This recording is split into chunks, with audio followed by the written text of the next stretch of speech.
নমস্কার বন্ধুরা, সুদীপা রকমারি চ্যানেলে সবাইকে স্বাগত। আজ আমি আপনাদের করে দেখাচ্ছি মানকচুর ডালনা।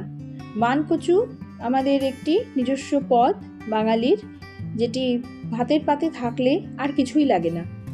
আমি এই রেসিপিটি কিভাবে করেছি আপনাদের চলুন করে দেখাই। সম্পূর্ণ নিরামিষভাবে আমি আজকে মানকচুর ডালনা করব। প্রথম থেকে শেষ পর্যন্ত থেকে দেখুন আমি কিভাবে করি।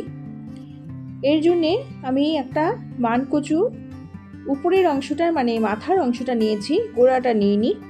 মানকচুটা আমি এইভাবে কেটে নিচ্ছি। মানকচুটাকে আমি একদিন একটু রোদে রেখে দিয়েছিলাম, তবে গলা ধরার ভয় থাকে না। এবার মানকচুটাকে আমি এইভাবে খোসা ছাড়িয়ে কেটে নেব। এরকম লম্বা করে আগে কাটছি। আপনারা দেখুন আমি কিভাবে কাটছি। আমি কাটা থেকে শুরু করে পুরোটাই আপনাদের কাছে শেয়ার করব। এইভাবে প্রথমে পিস করে কেটে নিচ্ছি। মানকচুর ডালনা যদি ঠিকমতো করা যায় তবে এর স্বাদ কিন্তু অতুলনীয়। এইভাবে মানকচুর ডালনা আমি কিভাবে করছি সেই টিপসগুলো ফলো করে আপনারা করবেন, তবে গলাও ধরবে না আর খেতেও দুর্দান্ত হবে। এইভাবে আমি ডুমো ডুমো করে একটু বড় সাইজের করে প্রথমে কেটে নিচ্ছি।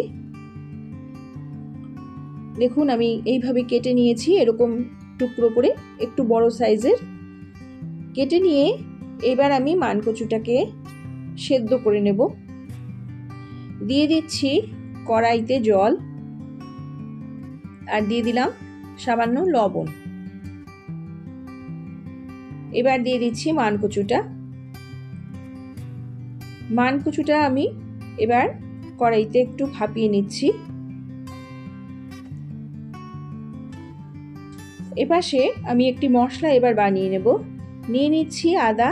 এখানে আমি 1 ইঞ্চি মতো আদা নিয়েছি। আর নিয়ে নেব এখানে কিছু কাঁচা লঙ্কা। আদা আর কাঁচা লঙ্কাটা আমি এবার মিক্সিতে বেটে নেব। মানের মধ্যে একটু ঝাল দিতে হয়, তবে খেতেও ভালো লাগে। আর যদি কোনো মান গলা ধরে সেটা কিন্তু ঝালের জন্য গলা ধরে না।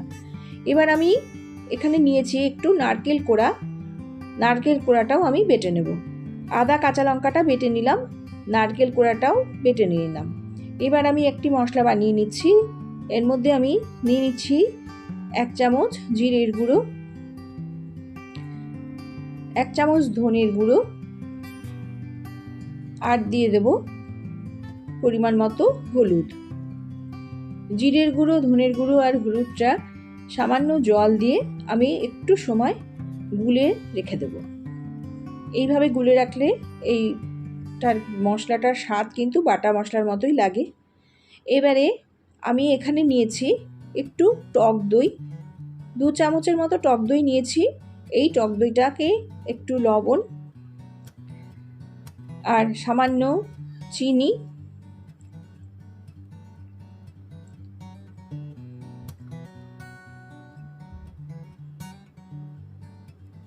আর সামান্য একটুখানি কাশ্মীরি লাল লঙ্কার গুঁড়ো, এই 3টে জিনিস দিয়ে খুব ভালোভাবে দইটাকে ফেটিয়ে নেব।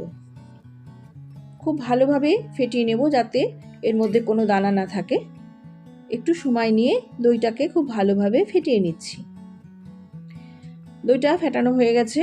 এবার আমি কড়াই আবার বসিয়ে দিয়ে দিয়েছি সর্ষের তেল। আর মানটা সেদ্ধ করে জলটা ফেলে দিয়ে মানটাকে আমি এবার একটু তেলের মধ্যে ভেজে নেব। এইভাবে মানটাকে সেদ্ধ করে নেব যাতে গলে না যায় কিন্তু সুসিদ্ধ হয়। এবার মানটাকে আমি তেলে একটু সামান্য ভেজে নেব।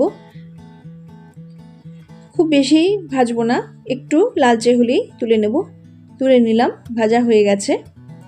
এবার কড়াইতে আবার তেল দিয়ে দিলাম 2টো তেজপাতা, দিয়ে দিচ্ছি একটা শুকনো লঙ্কা ভেঙে, আর দিয়ে দিচ্ছি অল্প একটু গোটা জিরে, 1/2 চামচের মতো গোটা জিরে দিয়ে দিলাম। আর দিচ্ছি এলাচ, দারচিনি আর লবঙ্গ। 2টো এলাচ মুখটা ছাড়িয়ে দিয়েছি, আর 2 টুকরো দারচিনি আর 2টো লবঙ্গ। ফোড়নটাকে ভালো করে ভেজে নেব যতক্ষণ না পর্যন্ত ফোড়নের গন্ধ বের হয়। ফোড়নের গন্ধ বেরিয়ে গেছে। এবারে আমি আদা কাঁচা লঙ্কা যেটা পেস্ট করেছিলাম সেটা দিয়ে এবার ফোড়নটার সাথে ভেজে নিচ্ছি। যতক্ষণ না পর্যন্ত আদার কাঁচা গন্ধ চলে যায়। আদার কষা হয়ে গেলে এবার যে মশলাটা আমি গুলে রেখেছিলাম জিরে ধনের, সেই মশলাটা দিয়ে দিলাম। মশলাটা দিয়ে এবারে দিয়ে দিচ্ছি এর মধ্যে হিং। অবশ্যই হিংটা দেবেন, হিংটা দিলে এই রান্নার স্বাদটা বেড়ে যায়। হিংটা দিয়ে আর সব মশলার সাথে ভালো করে কষে নিতে হবে। যতক্ষণ পর্যন্ত না তেল ছেড়ে আসে ততক্ষণ পর্যন্ত খুব ভালোভাবে কষে নেব। এই পর্যায়ে এখন আমি দিয়ে দিচ্ছি বেটে রাখা নারকেল বাটাটা এবার দিয়ে আবারও মশলাটা ভালো করে কষে নিচ্ছি। দেখুন মশলাটা অনেকটাই কষানো হয়ে গেছে, তেল ছেড়ে এসেছে। এইবার আমি এর মধ্যে দিয়ে দিচ্ছি টক দই, ফেটিয়ে রাখা টক দইটা এবার আমি এর মধ্যে দিয়ে দিলাম। টক দইটা দিয়ে ভালো করে মশলাটা কষে নিয়েছি। দেখুন 5 মিনিট ধরে আমি কষছি, একদম তেল ছেড়ে এসেছে, দেখা যাচ্ছে তেল ছেড়ে এসেছে, মশলাটা খুব ভালোভাবে কষানো হয়ে গেছে। এবারে আমি দিয়ে দেব এর মধ্যে ভেজে রাখা মানটা দিয়ে দিলাম। মানটা মশলার মধ্যে এবার ভালোভাবে কষে নেব। মানটা দিয়ে মশলাটা ভালো করে কষে নিয়ে 5 মিনিট মতো আমি কষে নিয়েছি অফ ক্যামেরায়। এবারে দিয়ে দিচ্ছি করে রাখা গরম জল। অবশ্যই গরম জল দেবেন, ঠান্ডা জল দেবেন না। গরম জল দিলেই এর স্বাদ ভালো হবে। আর আমি যেহেতু এটা ডালনা বানাচ্ছি সেই আন্দাজ করেই জলটা দিচ্ছি। আপনারা যদি এটা রসা খেতে চান তবে জলটা কম দেবেন। জলটা দেওয়া হয়ে গেছে, এবার সব ভালো করে মিশিয়ে নিয়েছি। এখন ঢাকনা দিয়ে একটু সময়ের জন্য ঢেকে দেব।